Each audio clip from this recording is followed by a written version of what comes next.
I'm Kwaidan hoodie. On March 5th, does anyone ring a bell? Well, in Japan, on this particular day, there is a national habit to float some leaves or roots of sweet flag on the bus stop for cleansing any kind of bad luck, and by which Japanese are wishing for next annual lives to be safe and sound. Even those who never believe in paranormal things will take that special benefit when they go to public bath on March 5th. This habit is thought to be derived from the folktale named Kuwazunyobo, meaning fasting wife, in which a monstrous clown called Yamamba or Yamamba disguises a young lady to seduce a healthy man. Any idea about what it looks like? If you want to get that, you should see this.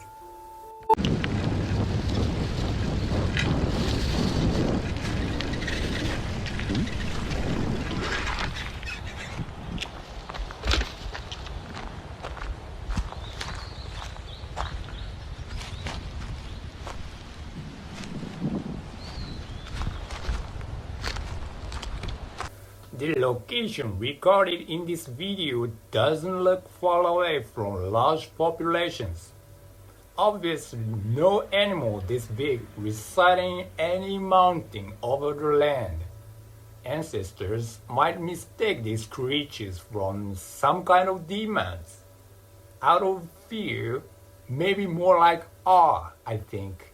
They called it Yamamba and had kept as much distance as they could.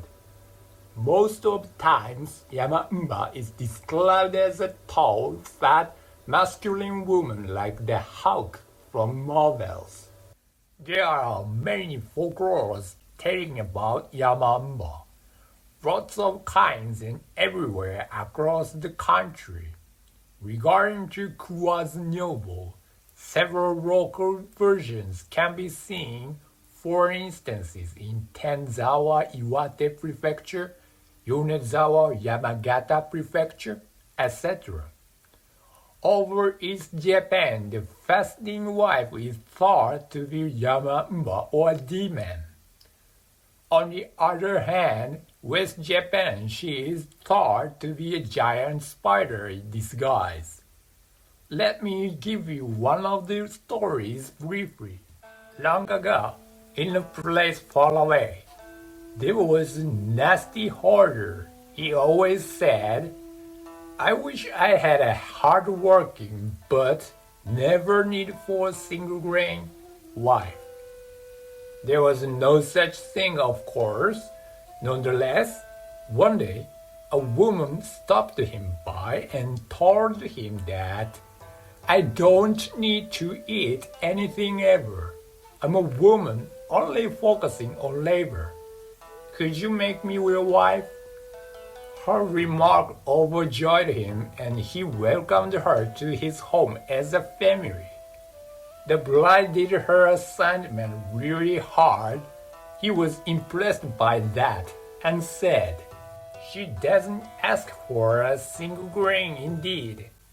Still, she is really hard-working one. What a wonderful wife she is." However, one day he found out the amount of rice he hoarded got decreased. What? That's weird. She must not have touched this. He suspected and asked her whether she knew anything about this. "No, not that I know of," she said. So much enigma that is to figure it out on his own. Next morning, pretending to go out for work, he hid himself into attic to see what was going on. After a while, his wife carried in a barrel of rice from the storage and she cooked all the grains at once with a giant jar he had never been aware of. With great deal of salt, she made many huge rice balls up to the point it was piling up like a mountain. He wondered, what is that? If it were not for a party, what makes her prepare so many rice balls all by herself? The wife began to soothe her hair and split a top portion into 2 bundles. Meanwhile, on the top of her head opened a big cavity. It looked her another mouth. She threw the rice balls into her hunger oven and finished them all immediately. Oh God, my wife is a demon. Although he got terrified and trembling, stepping down from the attic not to catch her attention, he tried to stay calm and pretended coming back from his work. I'm back, darling. His wife swiftly concealed it with her hair. Hey yourself, she responded with a smile. He couldn't speak to her for a while and made up his mind to request. Darn, that thing is, a mountain god's oracle was sent to me during my working, saying, your wife is surely a good one, but having her stay near a place is going to cause a disaster. Hence, you'd better expel her from your home. So, this is against my will. Could you live here for my sake? She replied to it quite casually. Okay, if you say leave, I leave. But for my souvenir, can I have a bathtub and some ropes? Sure, as long as they will do, absolutely you can. He arranged what she wanted and she said, could you do me a favor? Please make sure for me that there's no hole on the bottom of top. Got it? Let's see. Shortly after he began to examine the bottom from inside, she wrapped the top with ropes and lifted, including the husband. He was surprised to see what happened, then found out she turned into Yamamba. She sprinted out into the mountain faster than a horse, with him trapped in the top. I have to deal with this lest I'm dead. But how? Meanwhile, he struggled to come up with how to get out from there. The Yamamba paused and leaned to a tree to take a break. Now, he grabbed a thick branch of the tree and saved his ass from the jeopardy. Not knowing so, she continued running and got to the community she belonged to. She said aloud to her group, everybody, take a look. I brought you a human to fulfill your starvation.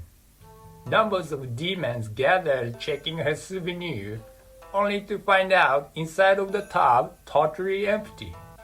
He must have escaped from it somewhere on the way. The furious Yamamba soon returned the other way around and got him inside. Wait up, sneaky little one. No way. Somebody help me. No sooner Yamamba's nail nearly reached to his neck than he jumped into bush. Yamamba looked like to be afraid badly of the bush he just jumped in. He didn't have any idea why she's so frightened, but she wouldn't come any closer to him. Shaking out of despair, his mind was locked in chanting Nembutsu. Yamamba was strolling around trying to yank him out from it for a while. But she gave up obsessing with him and got lost. I got my life back. But how come she let me go? The thing is, the bush he jumped in was the one of Sweet Flag. Yamamba mistook the sharp leaves of Sweet Flag as katana. Therefore, she wouldn't come contacting with it. On the very day he succeeded to repel Yamamba was allegedly March 5th, which is why Japanese use Sweet Flag as a charm against bad luck. There are several folk tales abroad too, telling about every fasting wife have a meal behind husband's back across the Europe and West Indies regions. Also, similar story can be seen in Zanzibar, which is a no need to eat woman appears before a rich hoarder. In his absence, she hosts hundreds of people at a party, causing him lose every asset after all. Japanese, Americans, Europeans, Africans, were they having some devices we don't know of back then? In fact, even without the internet, they still had something in common beyond the continents, cultures, languages. It is quite a coincidence, isn't it? Anyhow, thank you for your watching this video. I hope you enjoyed it. If you do, please subscribe and hit the bell icon. See you next time.